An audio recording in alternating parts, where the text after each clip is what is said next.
नमस्कार, मी स्वामिनी में हम आपका सभी दर्शकों का तहे दिल से स्वागत करते हैं। ऐसा कहा जाता है कि जिस देश में एक स्त्री और पुरुष कंधे से कंधा मिलाकर चलते हैं उस देश की प्रगति बहुत तेज़ी से होती है। और ये हमारा सौभाग्य है कि हम वैसे ही भारत माता के सपूत हैं और उसी देश में हम पल बढ़ रहे हैं। तो आज हमारे साथ हमारे स्टूडियो में आए हैं शिल्पा अग्रवाल जी, जो मिस यूनिवर्स अवार्ड विनर है। उसके बाद में उन्हें मिस इंडिया अवार्ड भी मिला चुका है 2015 में।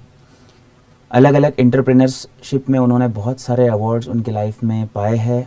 इसके लिए उन्होंने बहुत स्ट्रगल भी किया है।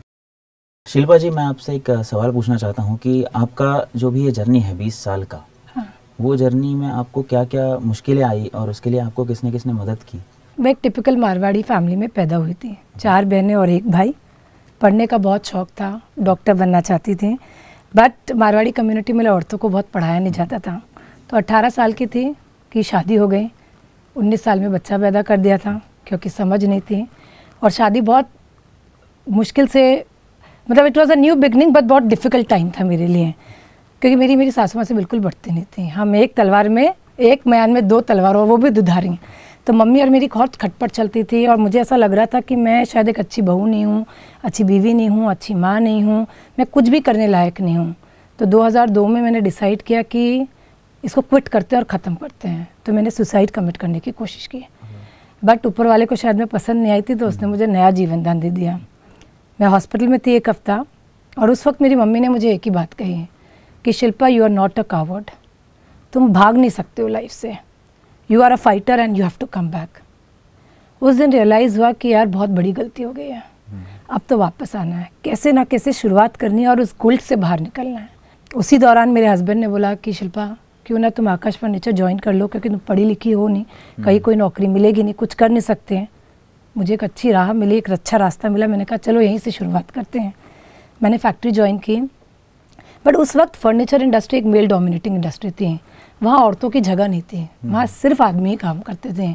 तो उस वक्त सबको लगता था एक औरत आके हमको सिखाएगी, ये आ गई, कई मेगली गो हर्ट हो जाते थे। और मैं नई थी तो मैं सब चीज़ें सीख रही थी और मुझ में एंथुजियाज्म बहुत था कि मुझे ये भी करना, मुझे वो भी करना था, क्योंकि वो गिल्ट का बोझ इतना भारी था कि मुझे उससे निकलना था। वो मेरी लाइफ का 2nd स्टेज ऑफ डिप्रेशन था। मैं आकाश फर्नीचर अच्छे से ज्वाइन कर चुकी थी, 5-7 साल हो गया था, मेरी पकड़ थोड़ी अच्छी आ गई थी आकाश फर्नीचर में। सो हम लोग एक टेंडर के लिए तैयारी कर रहे थे, गौरव, और वो टेंडर के लिए मैंने बहुत मेहनत की थी, बहुत कुछ सीखा, पढ़ा, सब कुछ किया, और फॉर्चुनेटली हमको वो टेंडर मिल गया। बट आप यकीन नहीं मानोगे, मार्केट में एक रूमर फैलने लग गया कि शिल्पा को ये टेंडर क्यों मिला, क्योंकि शिल्पा अनएथिकल मीन्स यूज़ करती है। तो उस वक्त मैं साड़ी पहनती थी, मारवाड़ी खानदान से हूँ, तो 2013 तक मैंने साड़ी पहनी। तो लोग कहते थे शिल्पा पल्लू गिरा के काम करती है, इसीलिए उसे ये ऑर्डर मिला। That was my 2nd stage of depression. और उस वक्त मैंने डिसाइड कर लिया था मैं काम नहीं करूँगी, मैं सब चीज़ छोड़ छाड़ दूँगी और चले जाऊँगी यहाँ से। उस वक्त मैं कम से कम 3 रात तक रोई होंगी। मेरा हस्बैंड आया और मेरे को बोला, शिल्पा ये तुम क्या कर रही हो, ये दुनिया ऐसी ही है, जब जब तुम आगे बढ़ोगी तब तब तुमको खींच के नीचे डालेगी। तो ये तुम पर डिपेंड करता है कि तुमको आगे कैसे बढ़ना और अपने लिए स्टैंड कैसे लेना है। उस वक्त रियलाइज़ हुआ कि हाँ, मैं किसी को अलाउ नहीं करूँगी कि मुझे टेकन फॉर ग्रांटेड ले। शिल्पा जी, मैं आपको एक पूछना चाहूँगा कि being member and CEO of Akash furniture, आपका एक मिस यूनिवर्स लवली अवार्ड से भी आपको सम्मानित किया गया, उसके बाद में मिस इंडिया भी आप रह चुकी है। तो ये जर्नी और फर्नीचर्स, ये दोनों बहुत ही अलग प्लेटफॉर्म्स है। तो आपने वो दोनों कैसे अचीव किए, इनमें से शेड्यूल कैसे मैनेज किए? मिसेस इंडिया और मिसेस यूनिवर्स की जर्नी एकदम अलग थी, गौरव, मेरे लिए। मैं एक एंटरप्रेन्योर की फील्ड में चले गई थी और मैं सोची थी मेरी लाइफ सिर्फ उसी के लिए है। बट मेरे हस्बैंड की बहुत इच्छा थी कि मैं मिसेस इंडिया या मिसेस यूनिवर्स या मिसेस नागपुर में पार्टिसिपेट करूं। तो मैंने 2004 में मिसेस नागपुर में पार्टिसिपेट किया था, उसको जीत भी लिया था। फिर उसके बाद मैंने 1-2 बार मिसेस इंडिया के लिए ट्राई किया, फिर मैं ऑडिशन राउंड से ही बाहर हो गई थी। तो मुझे लगा ये अपने बस की बात नहीं, अपन तो एज एन एंटरप्रेन्योर ही अच्छे हैं। 2015 में मेरे हस्बैंड ने फॉर्म भरा मेरा मिसेस इंडिया, क्योंकि उसके फ्रेंड की वाइफ ने जीता था। उसी ने मेरा फॉर्म भरा, उससे सब कुछ किया और फॉर्चुनेटली मेरा सिलेक्शन हो गया। उस वक्त मुझे ऐसा लग रहा था कि मुझे मिसेस इंडिया में नहीं जाना था, क्योंकि मैं इतनी मोटी थी, 3 times what I am now। तो मुझे ऐसा लग रहा था, और वहाँ में जो पार्टिसिपेंट्स थी वो बॉम्बे से थी, दिल्ली से थी, आर्मी बैकग्राउंड से थी, उनमें क्या ग्रेस, क्या लुक, क्या ब्यूटी। तो मुझे ऐसा लग रहा था यार हार जाएंगे, नहीं चेयर कर पाएंगे। तो आकाश ने एक चीज़ बोली कि you have to take it as a challenge, या तो तुम क्विट कर सकती हो या तो तुम आगे जा सकती हो। डिसाइड कर लिया यार, या तो करना है, चाहे कुछ भी हो जाए, फिर जीत के आना। उसके लिए मैंने बहुत मेहनत की गौरव। मैंने 3 महीने तक रोटी को हाथ नहीं लगाया था। मैं प्योर वेजिटेरियन हूँ, मैंने कभी नॉनवेज को हाथ नहीं लगाया था। बट उस वक्त मैंने अंडे खाए, 8 अंडे for 1 month continuously to lose wait.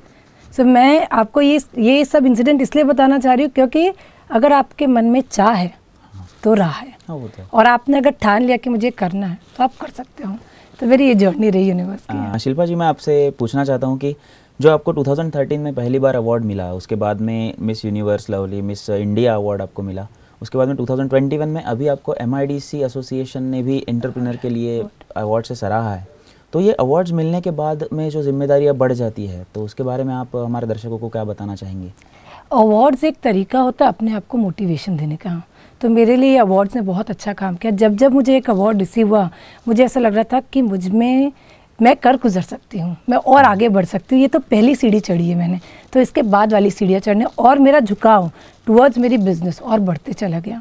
हमने छोटे से शुरुआत की थी आकाश फर्नीचर की, आज आकाश पैन इंडिया फर्नीचर सप्लाई करता है। तो ये अवार्ड्स हमको एक मोटिवेशन देता है, एक अंदर से इच्छा शक्ति जगाता है, यार हम कर सकते हैं। और जब रिकग्निशन मिलता है, लोग पहचान बनाते हैं, तब आपको लगता है नहीं, आज आपने जो इसकी मेहनत की उसका रंग आज लाया है, और अब बस आगे गुजरना, बस आगे गुजरना, एक और चैलेंज और एक और सीढ़ी पार करनी है। अभी जो भी वुमेन्स है जो सोचती है कि मैंने कुछ करना चाहिए, पर कुछ कारणवश वो कदम पीछे खींच लेती है, तो वो उन्होंने क्यों खींचना नहीं चाहिए, और पहला कदम तो बढ़ाना ही चाहिए, इसके बारे में आप उनको क्या राय देंगी? मैं सिर्फ इतना बोल सकती हूँ कि शादी के बाद ज़िंदगी ख़त्म नहीं होती है, वो नई शुरुआत होती है। हमें उसे अपनाना है और आगे बढ़ते जाना है। और मुझे इतना पता है कि आदमी को जो रोकता है वो उसका अपना मन। अगर आपने डिसाइड कर लिया है कि मुझे करना है, तो दुनिया की कोई ताकत आपको रोक नहीं सकती है। आपको रोकता है अपना खुद का मन। और भूल जाओ ये किटी पार्टीज, भूल जाओ दुनिया क्या कहेगी, मतलब वो तो हमेशा यही कहेगी, आपकी टांगे खींचेगी, आपको ये सोच के रखना। बट अगर आपने लक्ष्य तय कर लिया है, और अगर आप में वो डिज़ायर है, वो पैशन है, वो आग है कुछ कर गुजरने की, तो दुनिया की सोचो मत, बस करते जाओ। एक दिन वही दुनिया जो आपके लिए बुराई करती है, कल आके आपको सलाम ठोकेगी। सो मैं आपको एक ही बोलूँगी, ये जितने भी लोग जो आपको पत्थर मारते हैं, इनको पत्थर मारने दीजिए, उस पत्थर का ऐसा एक फाउंडेशन बनाइए, और उस पर खड़े होकर ऐसी छलांग मारिए कि आप सीधा आसमान को छुए। और never quit and love your confidence, have confidence in your self, have passion, और दुनिया आपकी मुट्ठी में रहेगी। अभी हमारी सोसाइटी, ना कहा जाए इस चीज़ को, पर यह मेल डोमिनेटिंग कहीं है, कहीं नहीं है। तो आपका जैसा जिस फैमिली से आप बिलोंग करते हैं, वहाँ पे भी मेल डोमिनेंस बहुत सारा रहता है, ऐसा सुना है हम लोगों ने। तो आपको उस चीज़ का कुछ परेशानी हुई, या फिर आपके हस्बैंड ने जो सपोर्ट किया उससे आपने कैसे लिफ्ट अप किया? गौरव, इतना ही बोलना चाहूँगी, आज मेरा एग्जिस्टेंस मेरे हस्बैंड की वजह से है। अगर वो ना होता तो शायद शिल्पा आज यहाँ बैठी नहीं रहती आपसे बात करने के लिए। और पहले का ज़माना था कि मेल डोमिनेटिंग होते थे, आजकल ज़माना बदल गया है। आज कोई भी अपने साथीदार को कंधे से कंधा मिला के चलते हुए देखना चाहता हो, चाहे मेल हो चाहे फीमेल हो। तो ज़माना बदलते जा रहा है, थोड़ा टाइम लग रहा है, बट चीज़ें बदलती जा रही है। और हर हस्बैंड को एक हीरोइन चाहिए, तो हर हीरोइन को एक हीरो चाहिए। और जब दोनों साथ में चलते हैं तो गाड़ी बहुत तेज़ चलती है। और मैं इस प्लेटफॉर्म पे मेरे हस्बैंड का शुक्रिया अदा करना चाहूँगी कि जितना उसने मेरे लिए सुना है, शायद ही किसी मेल आदमी ने सुना होगा। और उसने कभी भी अपना मेल ईगो आगे नहीं रखा। वो बोलता था, जिस दिन मुझे तेरे नाम से स्टेज पे बुलाया जाएगा कि मैं मिसेस शिल्पा अग्रवाल हूँ, मिस्टर शिल्पा अग्रवाल आप आइए, उस दिन मेरी ज़िंदगी का सबसे हसीन पल होगा। सो मैं सभी मेल से रिक्वेस्ट करती हूँ कि आपके घर की बहनों, वाइफ्स, माओं को आगे बढ़ाइए। आज इंडिया को ज़रूरत है। हमारा एक सुपर 50% ऑफ द पॉपुलेशन हम यूज़ नहीं कर पा रहे, और उनमें बहुत सारी काबिलियत है। सिर्फ आपका हाथ चाहिए, आपका साथ चाहिए। आप उंगली पकड़ के उनको चलना सिखाएंगे, मैं आपको बता रही हूँ वो दौड़ पड़ेगी, और आपकी इज्जत और सब कुछ आगे तक ले जाएंगे। तो रिक्वेस्ट टू ऑल मेल्स। आप सोशल फील्ड में जो अभी औरतें काम कर रही है, उनके लिए आप क्या करने के कुछ आपके प्लान्स है फ्यूचर में? ऑनेस्टली गौरव, मैं सोशली कुछ भी नहीं कर पा रही हूँ। कोशिश बहुत, इच्छा बहुत होती है, बट कर नहीं पा रही हूँ। बट मैं इंस्टेड ऑफ सोशल फील्ड मैं चाहती हूँ कि मैं औरतों को इंडस्ट्री में लाऊँ। औरतें बहुत सारी सॉफ्ट बिजनेसेस पे हैं। मतलब आज आप देखेंगे तो बुटीक्स में काम कर रही है, बहुत सारी सॉफ्ट बिजनेस में। मैं चाहती हूँ कि वुमेन, औरतें हार्डकोर इंडस्ट्री में आए, मशीनें चलाई। जैसे मैंने मशीनें चलाई, मैंने वेल्डिंग की है, मशीनें चलाई, कुछ नहीं है, सब यहाँ है। अगर आप सोचते हो कि आप कर सकते, हमने अलमारियाँ उठाई हैं। लोगों को लगता था अरे औरतें कैसे अलमारियाँ उठाएगी। जब हम गुंडी पानी की गुंडियाँ उठा सकते हैं तो अलमारियों का क्या वजन है। तो मैं आप सबसे सिर्फ से सब औरतों को यही रिक्वायर बोलती हूँ कि आप ये भूल जाओ कि सिर्फ कपड़े की दुकान की, बुटीक, ब्यूटी पार्लर, इसी में ही आप कर सकते हो। हार्डकोर इंडस्ट्री में आपकी सबसे ज़्यादा ज़रूरत है। बिकॉज आप में एम्पैथी है, आप में काम करने की जिज्ञासा है, कॉन्फिडेंस है, सारी चीज़ें हैं, बट उसको बाहर लाइए और आगे बढ़िए। तो सोशली कुछ नहीं कर पा रही हूँ, बट यही कोशिश है कि जितनी औरतें अगर इंडस्ट्री में आ सके और मैं मेरी इंडस्ट्री में जितनी औरतों को मैं रख सकूँ, so that is the social thing that I am doing towards India. Thank you Shilpa ji, आप आज हमारे स्टूडियो में आए हैं और आपने हमारे दर्शकों के लिए बहुत अच्छी एक इंस्पिरेशनल स्टोरी आपकी बताई है, जिससे हमारे दर्शक और हम लोग इंस्पायर होकर ज़रूर ज़िंदगी में कुछ ना कुछ करने की कोशिश करेंगे। मैं मी स्वामिनी की ओर से आपका एक बार फिर से शुक्रिया करता हूँ। Thank you so much Gaurav, thank you all for listening to me, thank you so much. मैं दर्शकों से विनती करता हूँ कि मी स्वामिनी प्रोग्राम को आप लाइक करें, शेयर करें और आपके ज़्यादा से ज़्यादा लोगों तक पहुँचाएँ और हमारे YouTube चैनल को सब्सक्राइब कीजिए और हाँ, बेल आइकॉन ज़रूर दबाइए।